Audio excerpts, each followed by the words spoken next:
Olá, alunos do sexto ano, tudo bem com vocês? Sou o Dirceu, chegando aqui com as atividades da semana do dia 30 de novembro. Tá? Então, o professor fez uma atividade aqui para vocês.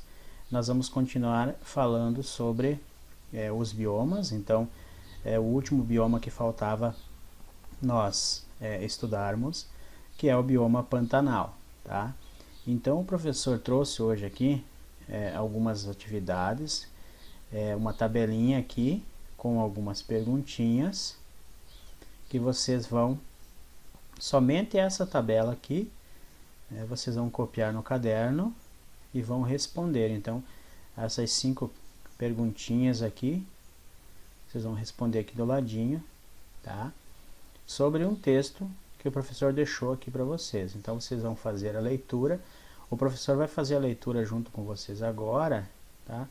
E comentar algumas coisas sobre o texto, que fala sobre o bioma Pantanal. Mas vocês podem, novamente, quando vocês forem fazer a atividade, fazer a leitura, para vocês encontrarem as respostas das questões. Tá ok? Tá? Então, esse texto o professor tirou da internet, tá? Tá lá nesse site aqui, nesse link. Tá? Quem quiser acessar direto pela internet, você pode acessar nesse link aqui, tá? O bioma Pantanal é a maior planície inundável do mundo. Planície inundável, então é um local bem plano e que acontece então períodos de chuva prolongados, onde então esse local ele fica inundado, tá? Então muita água forma grandes inundações, tá? E naqueles períodos de seca, então quando chove menos, então a água retorna então ao leito normal dos rios, tá? Então nós vamos mais para frente, a gente vai ver, e isso é uma característica importante desse bioma. Com uma área de cerca de 250 mil km², o Pantanal estende-se pela Bolívia, Paraguai e Brasil, sendo aproximadamente 62% no Brasil, tá? Nos estados do Mato Grosso e Mato Grosso do Sul. Tá? Então, além do Brasil, Bolívia e Paraguai, a maior parte do Pantanal está no Brasil, lá no Mato Grosso, nos dois estados, né? Mato Grosso e Mato Grosso do Sul. Inserido na parte central da bacia hidrográfica do Alto Paraguai, o Pantanal é influenciado pelo Rio Paraguai e por seus vários afluentes que alagam a região, formando extensas áreas alagadiças. Então, como eu falei para vocês, né, diversos rios lá acabam formando essas áreas alagadas, características do Pantanal.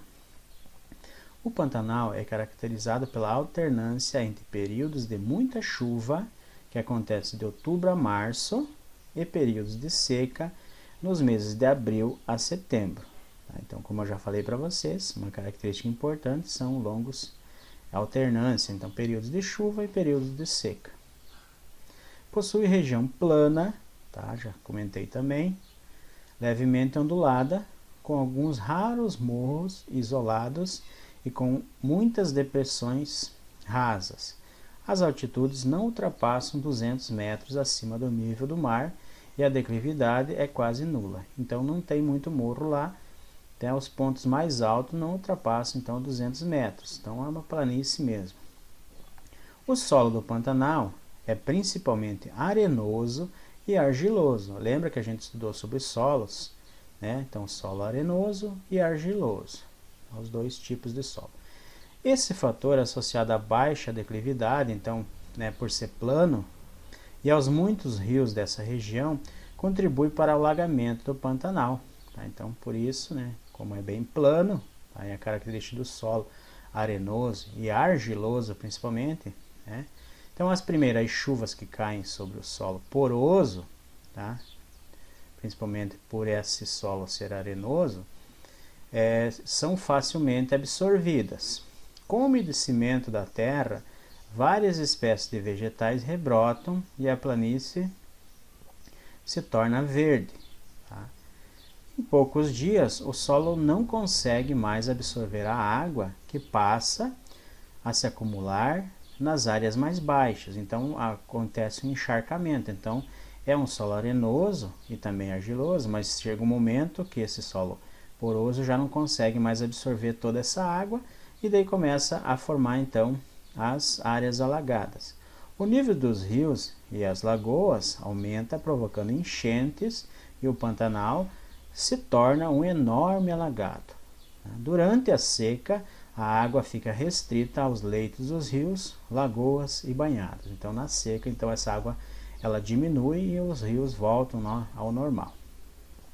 Há regiões altas que nunca são alagadas, como os morros isolados, que se destacam nas áreas inundadas como verdadeiras ilhas cobertas de vegetação e são usadas por animais que fogem da subida das águas e procuram abrigo.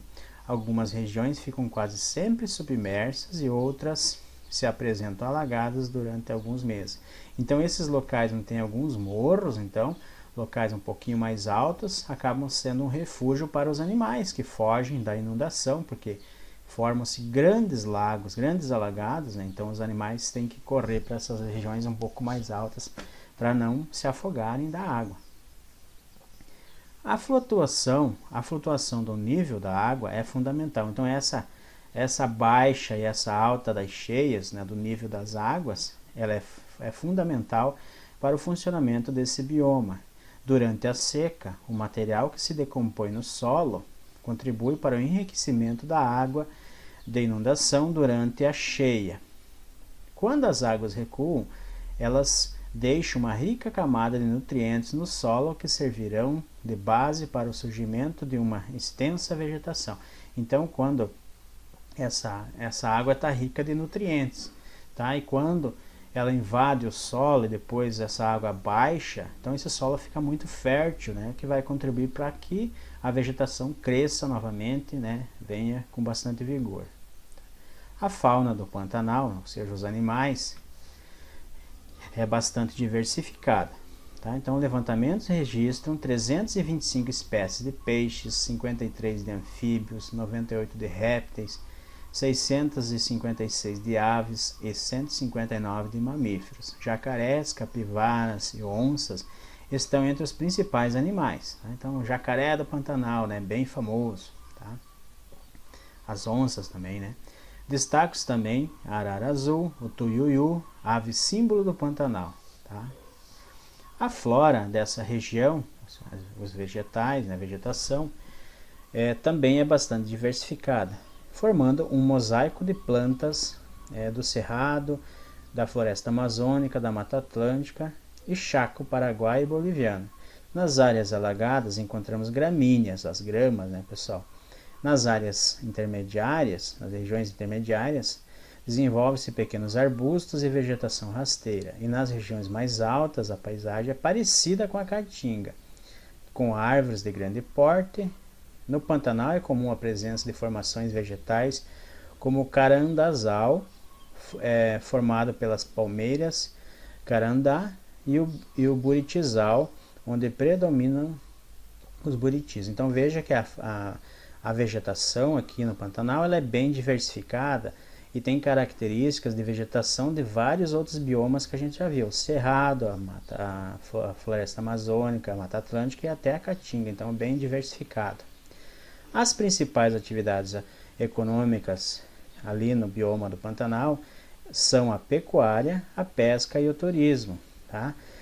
As maiores ameaças ao Pantanal são o desmatamento e o manejo inadequado de terras para a agropecuária e construção de hidrelétricas e o crescimento urbano e populacional. Além de, né, pessoal, estarem acontecendo as queimadas, né, que a gente viu, as queimadas na Amazônia e no Pantanal também, no período da seca, então, poucas chuvas, a gente viu, então, aquelas queimadas, né, enormes ali que devastam grandes áreas, devido à seca também e devido também ao descuido ali durante a prática de várias atividades econômicas ali na pecuária, tá?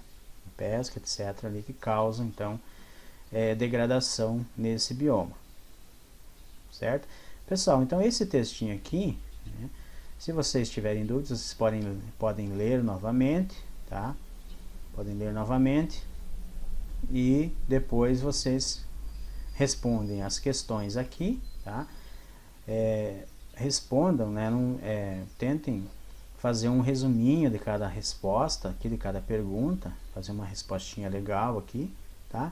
Que vai abordar então o que a gente precisa saber, né? As principais pontos que a gente precisa aprender sobre o bioma Pantanal.